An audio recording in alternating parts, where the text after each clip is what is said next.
मुख्यमंत्री देवेंद्र फडणवीसांच्या पालघरमध्ये आज 2 जाहीर प्रचार सभा होत आहेत। डहाणू आणि पालघरमध्ये सभेचं आयोजन करण्यात आलंय। जिल्ह्यामध्ये गणेश नाईक आणि एकनाथ शिंदे यांची प्रतिष्ठा पणाला लागलेली आहे। धाराशिवमध्ये महायुती झाली नसली तरी भाजपला काहीच फरक पडत नाही असं आमदार राणा पाटील म्हणाले। लोकांचा भाजपवर विश्वास आहे। स्थानिक स्वराज्य संस्था निवडणुकीमध्ये भाजप घवघवीत यश मिळवणार असं राणा पाटील म्हणाले।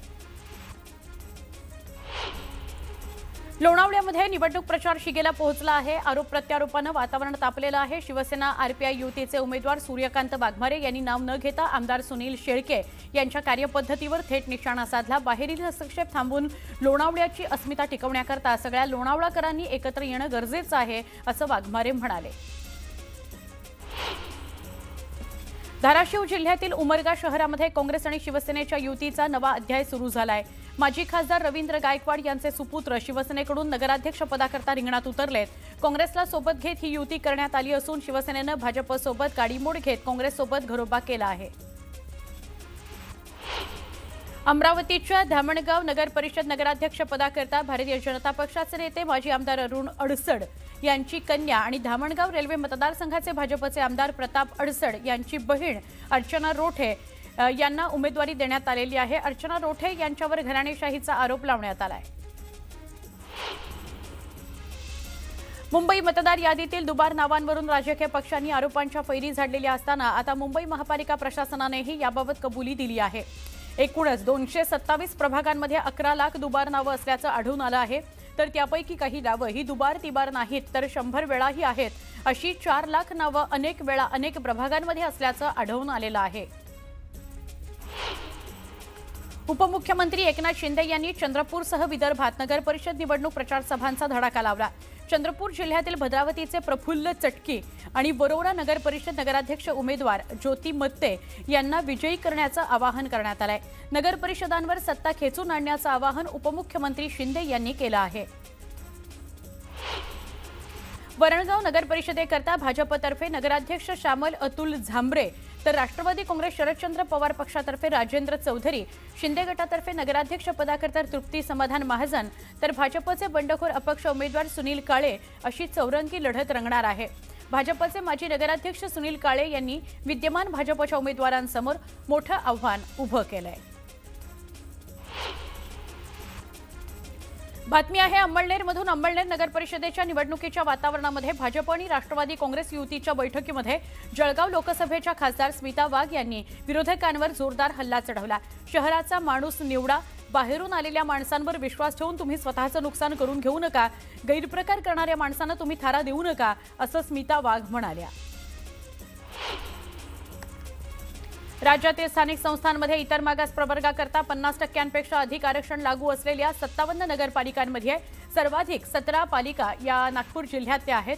स्थानिक स्वराज्य संस्थांमध्ये नागरिकांचा इतर मागास प्रवर्ग ओबीसींकरता सरसकट 27% आरक्षण लागू केलं गेलंय।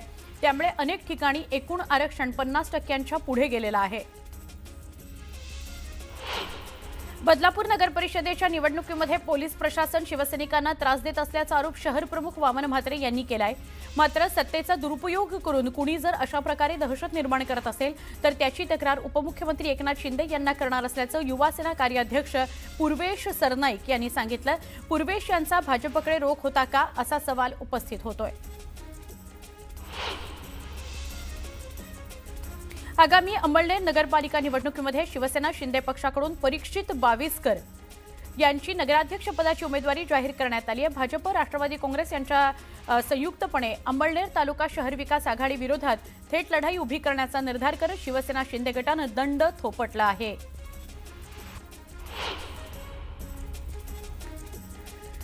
वाई नगरपालिकेच्या निवडणुकीमध्ये कुणीही धमकीला घाबरू नये, धमकी देऊन कुणीही विकासाचं राजकारण करू नये अशा शब्दात महसूल मंत्री चंद्रशेखर बावनकुळेंनी राष्ट्रवादी काँग्रेसचे मंत्री मकरंद पाटील यांना टोला लगावला।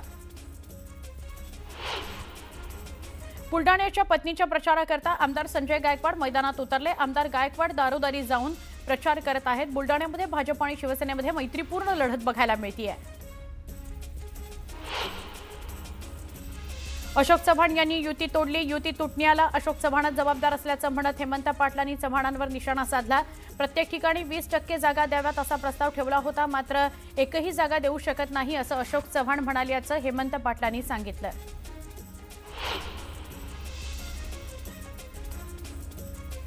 अनगर नगरपंचायत नगरपरिषदेच्या उमेदवार उज्ज्वला थिटे यांच्या अपील अर्जावर पुन्हा सुनावणी होणार आहे। उज्ज्वला थिटे यांचा उमेदवारी अर्ज बाद झाल्यानं त्यांनी कोर्टात दाद मागितली होती। मोहोळमध्ये राष्ट्रवादी काँग्रेस शरदचंद्र पवार पक्षातील आजी माजी आमदारांमध्ये वादाची ठिणगी पडलेली आहे। आमदार राजू खरे उपमुख्यमंत्री एकनाथ शिंदेंच्या मंचावर उपस्थित राहिल्यानं मोहोळचे माजी आमदार रमेश कदम राजू खरेंचा चांगला समाचार घेताना दिसले।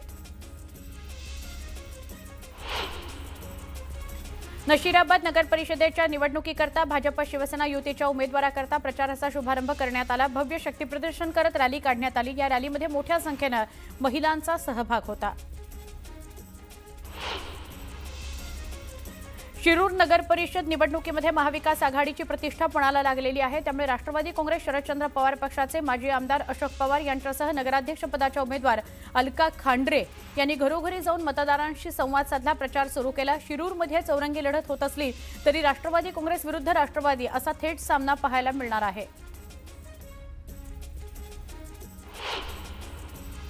हिंगोलीच्या भाजपच्या नगराध्यक्षपदाच्या उमेदवार नीता बांगर यांच्या प्रचाराचा शुभारंभ करण्यात आला। आमदार तानाजी बुटकुळे यांनीही प्रचारामध्ये सहभाग घेतला। निवडणूक अधिकाऱ्यांनी दखल घेतली नाही तर अदृश्य शक्ती बाहेर काढू असा इशारा माजी सभापती विकास म्हात्रे यांनी दिला। मतदार यादीतील घोळ उघड करत विकास म्हात्रेंनी अधिकाऱ्यांच्या कामावर प्रश्न उपस्थित केले।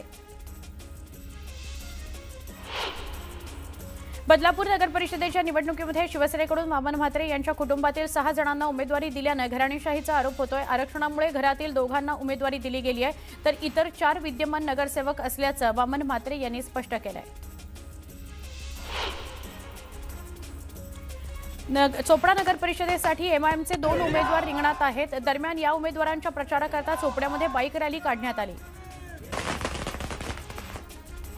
कर्जत नगरपालिका निवडणुकीच्या पार्श्वभूमीवर पोलीस मैदान कर्जत इथं दंगल नियंत्रण पथकानं रूट मार्च काढला। शांततेत निवडणुका पार पडाव्यात म्हणून पोलिसांनी रंगीत तालीम घेतली। मुंबईतील मतदार यादी संदर्भात धक्कादायक माहिती समोर आलेली आहे। मुंबईमध्ये दुबारच नव्हे तर 103 वेळा एकाचं नाव मतदार यादीत आढळून आलेलं आहे। तब्बल 4,33,000 नावं एकापेक्षा अधिक वेळा आहेत। दुबार मतदारांची संख्या 11 लाख इतकी आहे। दरम्यान 23 नोव्हेंबर ते 5 डिसेंबर दरम्यान दुबार नावं हटवण्याकरता पालिकेकडून मोहीम राबवली जाणार आहे। आमदार अतुल भोसले आणि आमदार मनोज घोरपडे यांनी स्वर्गीय यशवंतराव चव्हाण यांच्या 41व्या पुण्यतिथीनिमित्त प्रीती संगमावरील समाधीला अभिवादन केलं। समाधीस्थळी नेकलेस पॉइंट उभारण्याकरता मुख्यमंत्री सकारात्मक असून साबरमती नदीचा रिव्हर डेव्हलपमेंट प्लॅन केल्याची माहिती अतुल भोसले यांनी दिली। आता आपण एक सविस्तर बातमी बघणार आहोत। नगरपालिका आणि नगरपरिषदेच्या निवडणुकीच्या प्रचाराला हळूहळू आता रंग चढायला लागलेला आहे। मोठमोठे नेते विविध मतदारसंघांमध्ये जात आहेत आणि मोठमोठी आश्वासनं देत आहेत। विशेष म्हणजे यंदा अनेक ठिकाणी महायुतीतले मित्र पक्षच एकमेकांसमोर उभे ठाकलेले आहेत, म्हणजे त्यांच्यातच मुख्य लढत आहे। सगळेच पुढारी निधी देण्याच्या वल्गना त्यामुळे करू लागलेले बघायला मिळत आहेत।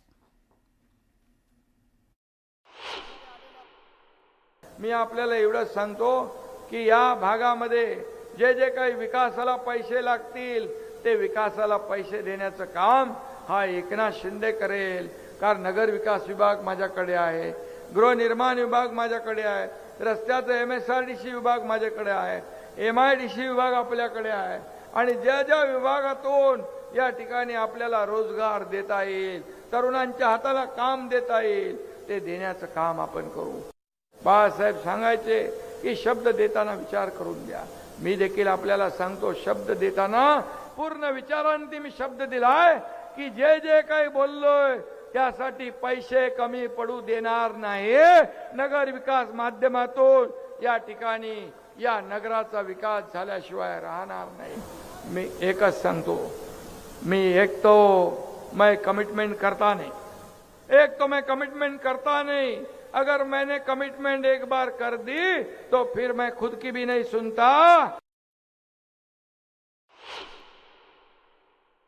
मी तर केवळ एवढंच सांगण्याकरता आलो आहे, 2 तारखेला आमची जबाबदारी तुम्ही घ्या.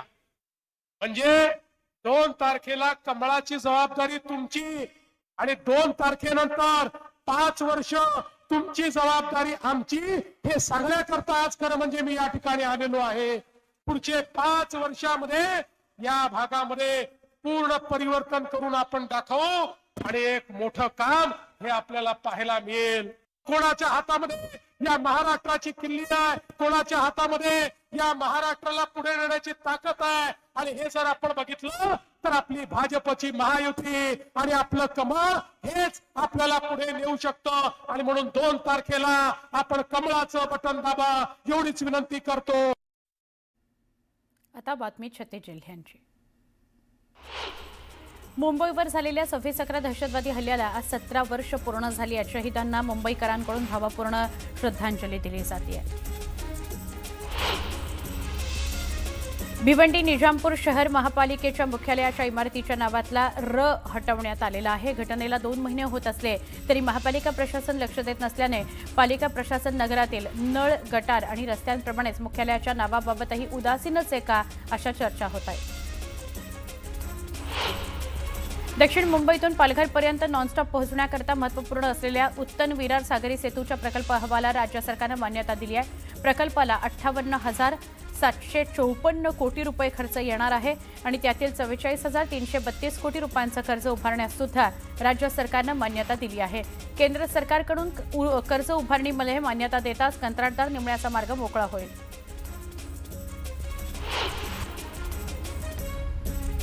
मुंबईतल्या बांधकामासोबतच बेकऱ्यांमुळे प्रदूषण वाढतंय. धुकं आणि धुलीकणांनी यात अधिक भर पडलेली आहे. एखाद्या परिसरामध्ये सलग 3 दिवस हवेच्या गुणवत्तेचा निर्देशांक 300च्या वर नोंदवला गेला तर संबंधित परिसर रेड झोन घोषित केला जाणार आहे. तिथले बांधकाम बंद केले जाणार आहेत. पुणे, नाशिकसह जुन्नर, अहिल्यानगर परिसरामध्ये बिबट्यांचे हल्ले वाढत आहेत. यात अनेकांचा मृत्यू झालाय. त्यामुळे बिबट्यांना ठार मारण्याचे आदेश निघतायत. या पार्श्वभूमीवर बिबट्यांचं संवर्धन करण्यासोबतच हल्ले थांबवण्याकरता वाघवर्धिनी सेवाभावी संस्थेनं राज्य सरकारला पथदर्शी प्रकल्पाचा प्रस्ताव दिलाय.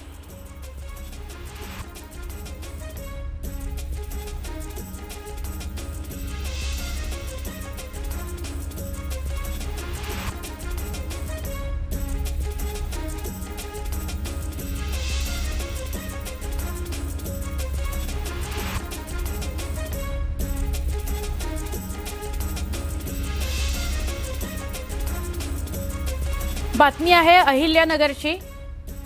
अहिल्यानगरच्या शहरालगतच्या तपोवन रोड परिसरामध्ये ऊसाच्या शेतात ऊसतोडणी दरम्यान बिबट्याची 2 पिलं आढळली. शेतमजुरांना अचानक ही पिलं दिसताच त्यांनी तात्काळ काम थांबवलं. घटनेची माहिती स्थानिक नागरिक आणि वन विभागाला दिली. मुंबई महापालिकेच्या भायखळा इथल्या वीरमाता जिजाबाई भोसले उद्यान आणि प्राणी संग्रहालयामध्ये शक्ती वाघाचा संशयास्पद मृत्यू झाला. तो 10 वर्षांचा होता. या वाघाच्या मृत्यूची माहिती 8 दिवस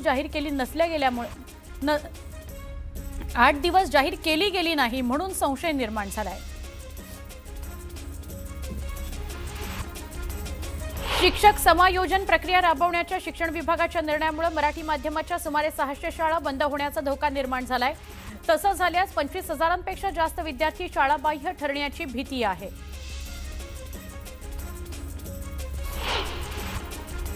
बिबट्या आणि मानव संघर्षानंतर आता मानव माकड संघर्ष ऐरणीवर आलाय. कोकणासह राज्याच्या विविध भागांमध्ये माकडांनी उच्छादच मांडलाय. त्यामुळे आता उपद्रवी माकडं पकडण्याकरता वन विभागाने योजना आखलेली आहे आणि त्यानुसार माकड पकडणाऱ्याला 600 रुपये मिळणार आहेत. संपूर्ण राज्यात शेवग्याच्या शेंगांचा तुटवडा निर्माण झाला आहे. मुंबई कृषी उत्पन्न बाजार समितीमध्ये 200 ते 300 रुपये प्रति किलो असा विक्रमी दर मिळतोय. किरकोळ बाजारामध्ये शेवगा 500 रुपयांवर पोहोचलाय. पुढील महिनाभर तुटवडा राहण्याची शक्यता व्यक्त होतीये. नागपूर काँग्रेसचे माजी नगरसेवक हरीश ग्वालबंशी यांना अटक करण्यात आलेली आहे. नागपूर जिल्ह्यातील कळमेश्वर नगर परिषदेच्या निवडणूक प्रचाराच्या वादावरून झालेल्या मारहाणीत त्यांच्यावर कारवाई झालेली आहे. नगर आणि जामखेड महामार्गाच्या नूतनीकरणातील त्रुटींविरोधात चिंचोडी निंबोडी, सारोळा, टाकळी काझी, दशमी गव्हाण आणि आठवड या गावातील ग्रामस्थ त्रस्त झालेत। महामार्गातील चुकीचं नियोजन त्वरित सुधारलं नाही तर आंदोलनाचा इशारा ग्रामस्थांनी दिला आहे। नवले पुलावर वेग मर्यादेचं उल्लंघन केल्याप्रकरणी कारवाई करण्यात आली आहे। पहिल्याच दिवशी 150 वाहनांवर कारवाई करण्यात आली आहे। काँग्रेसच्या कार्यकर्त्यांकरता माजी मुख्यमंत्री पृथ्वीराज चव्हाण यांच्या सौभाग्यवती सत्व शीला चव्हाण या कराड नगरपालिकेच्या निवडणुकीच्या प्रचारात सक्रिय झाल्या। काँग्रेसचे नगराध्यक्षपदाचे उमेदवार झाकीर पठाण यांच्याकरता शहरातून पदयात्रा काढत काँग्रेसच्या उमेदवारांना निवडून देण्याचं आवाहन करण्यात आलं। छत्रपती संभाजीनगरच्या पैठण तालुक्यातील मुरमा इथल्या निवृत्ती कल्याण मापारी या शेतकऱ्यानं 2 एकर पाईपच्या बागेवर रोटावेटर फिरवला। 2 लाख रुपये खर्च करून उत्पन्न केवळ 20,000 रुपये मिळतं, त्यामुळे संतप्त शेतकऱ्यानं पपईची बाग उद्ध्वस्त केली। अयोध्या इथल्या प्रभू श्रीराम मंदिरावर भगवा ध्वज उभारण्याच्या पवित्र क्षणी जय श्रीरामच्या घोषात अकोल्याचा अभिमान उंचावणारा ऐतिहासिक क्षण घडला। या दिव्य प्रसंगी प्रभू श्रीराम मंदिरावर सादर करण्यात आलेलं भव्य अॅनिमेशन अकोल्यातील तरुण कलाकार अभिषेक मानूरकर यानं साकारलेलं होतं। अफाट परिश्रम आणि सातत्यपूर्ण पाठपुराव्यानंतर अंमळनेर कृषी उत्पन्न बाजार समितीच्या वतीनं पहिल्यांदाच कपाशी खरेदी करता सीसीआय केंद्र सुरू करण्यात आलंय, त्यामुळे शेतकऱ्यांना मोठा दिलासा मिळाला आहे। पुण्याच्या खेड तालुक्यातील निमगावामध्ये बिबट्यानं चिमुकल्या मुलावर प्राणघातक हल्ला केला। या हल्ल्यात चिमुकला गंभीर जखमी झालाय, त्याच्यावर उपचार सुरू आहेत। डॉक्टर बाबासाहेब आंबेडकर मराठवाडा विद्यापीठाच्या परीक्षा विभागातर्फे घेण्यात येणाऱ्या नवीन अभ्यासक्रमांच्या परीक्षा 17 नोव्हेंबरच्या पूर्वसंध्येला ऐनवेळी तांत्रिक अडचणींमुळे पुढे ढकलण्यात आल्या होत्या। मात्र या परीक्षा संलग्न 474 महाविद्यालयांपैकी तब्बल 46 महाविद्यालयांनी परीक्षेच्या 1 दिवस अगोदर आणि परीक्षेच्या दिवशी तब्बल 7,675 परीक्षेचे अर्ज दाखल केले, त्यामुळे लांबवाव्या लागल्याची धक्कादायक माहिती समोर आली आहे। या महाविद्यालयांवर परीक्षा मंडळाच्या बैठकीमध्ये निर्णय घेऊन दंडात्मक कारवाई केली जाणार आहे।